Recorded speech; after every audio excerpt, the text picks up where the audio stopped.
Guys आज ना thought के बारे में बात करेंगे। बहुत इंपॉर्टेंट चीज़ है and one of the most important factors हैं नो फैप में भी और जनरल भी। तो ना गाइस, जो इमोशंस जो जनरेट होती है ना हमारे लाइफ में, हम खुश होते हैं, हम दुखी होते हैं, या जो भी होता वो जनरेट करता कौन? वो थॉट्स के थ्रू ही जनरेट होती है ना। आपका क्रश देख के पीछे मुड़ के मुस्कुरा, या आपने लगा अरे यार ये तो मेरे को पसंद करती है, खुद ही आप जान मतलब होता नहीं, तुम्हारे कैलकुलेशन चल रहे हैं और तुम खुश हो गए, तो उसका रियलिटी से कुछ लेना देना नहीं है। लेकिन तुम्हारे थॉट्स ने उस चीज़ को एक्सेप्ट किया और उससे एक इमोशन जनरेट हुआ जो खुशी थी। तो गाइस, थॉट्स ही बहुत ख़तरनाक चीज़ है, क्योंकि इमोशन इंसान हमेशा याद रखता है। ठीक है, मैंने तुमको क्या कहा तुमको शायद याद नहीं रहेगा, लेकिन मैंने तुमको क्या महसूस करवाया वो तुमको पूरी ज़िंदगी याद रहेगा। तो गाइज़, मैं थॉट्स के ऊपर वीडियो इसलिए बना रहा हूँ कि मैं नहीं कह रहा तुम इसको कंट्रोल करो, तुम नहीं करोगे, अभी टाइम लगता है इन सब चीज़ों के लिए, मेरे से भी नहीं होता। लेकिन कम से कम इस चीज़ के लिए अवेयरनेस तो चाहिए तुम्हारे अंदर कि तुमको जाना कहाँ है। रास्ता निकलेगा, रास्ते और भी मिलेंगे, लेकिन एटलीस्ट तुमको पता तो है पहुँचना कहाँ है। और गाइज़ देखो, मैं 2-3 वीडियोज़ में यही बोल रहा हूँ कि रूट कॉज तुम्हारे थॉट्स ही हैं। क्योंकि जब तुम्हारे अंदर थॉट आता है ना, तुमको ना वो प्लेजर की याद आती है, वो महसूस होता है तुमको थोड़े सेकंड्स के लिए कि कितना मज़ा आता है यार वो सीमन निकालने में, यार उस समय कितना अच्छा लगता है। जो सेकंड्स में, फ्रैक्शन ऑफ सेकंड्स में जो तुमको मज़ा मिलता है ना, वो तुम रिकॉल करते हो।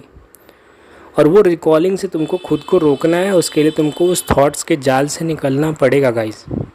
ठीक है, नहीं तो तुम ये कुछ भी करो परेशान रहोगे और ये तुम निकल नहीं पाओगे। तो guys, no fap is a mental thing as much as it is a physical thing. तुमको फिज़िकली क्या करना है तुम समझ रहे हो, तुम्हारा सेवन नहीं जाने देना चाहिए। लेकिन जो थॉट्स के ऊपर जो वेट आता रहेगा ना, पहला थॉट आया फिर दूसरा, वो इतना भारी हो जाएगा ना गाइस कि वो नीचे जाएगा, एनर्जी को नीचे लेके जाना शुरू कर देगा गाइस।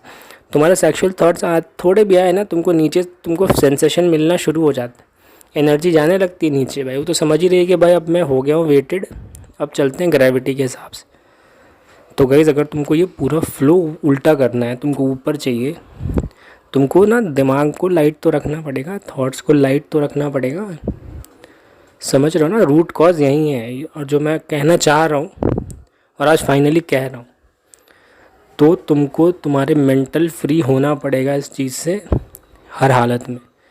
ठीक है, अब आगे के स्टेप्स भी मैं तुमको बताता हूँ। ब्रीदिंग के एक्सरसाइजेस के बारे में मैंने लास्ट वीडियो में बताई थी, मेरे को नहीं पता तुमने सुनी नहीं सुनी, सुन लेना। मतलब एक्सरसाइजेस के बारे में स्पेसिफिक नहीं है वहाँ पे, लेकिन तुमको करनी है। और तुम अपने लिए तरीका निकालो। ये चीज़ है ना, तुम, मेरे को लगता है ना, तुम लोग एक्सपेक्ट क्या करते हो नो फैप के चैनल से या बोल किसी से भी, भाई तुम मेरे को ना बस बता दे क्या करना है, मैं कर लूँगा, मैं खुद से नहीं ढूंढूंगा कुछ।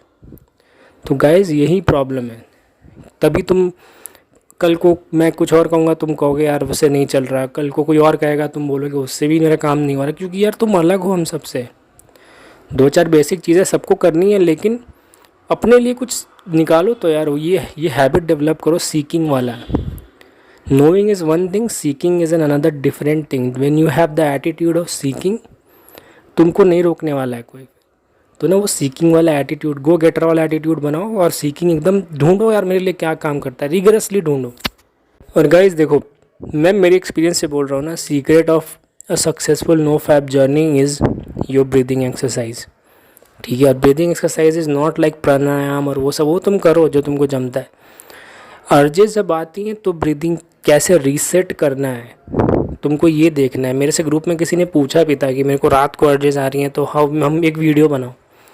रात को आए, सुबह आए, दिन में आए, दोपहर में आए, किसी टाइम पे आए, ब्रीदिंग रीसेट करना होता है। और वो इतनी आसानी से होता नहीं है, बोलने में बहुत आसान लगता है ये, लेकिन जब करने का टाइम आएगा ना तब होता नहीं है। तो उसके लिए तुमको प्रैक्टिस बनानी पड़ी। तो गाइस, ग्रुप में ये सब डिस्कशन हम करेंगे, ब्रीदिंग एक्सरसाइजेस के बारे में और डिटेल में बात करेंगे, क्योंकि कुछ तुम लोग सजेस्ट करोगे, कुछ मैं करूँगा। क्योंकि ब्रीदिंग एक्सरसाइजेस भी सिर्फ एक नहीं है, over the period of time मैंने भी काफ़ी चेंजेस करे उसमें।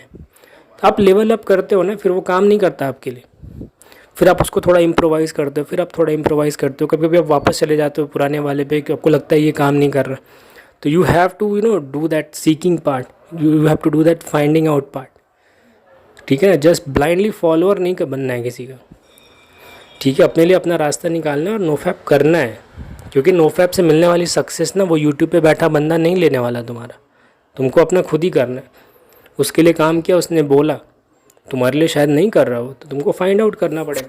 और गाइस जैसे जैसे तुम नोफैप में आगे आओगे ना, तुमको समझेगा कि ब्रेन कितनी अमेजिंग चीज़ है।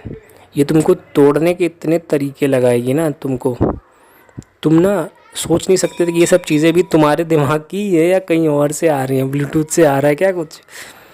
तो बहुत मज़ा आता है गाइस। फिर तुम कुछ चैलेंजेस आती हैं, फिर तुम थोड़ा लड़ते हो, फिर कुछ नया आता है, फिर तुमको पता है यार कि ये मेरे को ना कंटिन्यूअस इस चीज़ से ना लड़ना है, तो तुम जीत जाते हो। Thank you guys.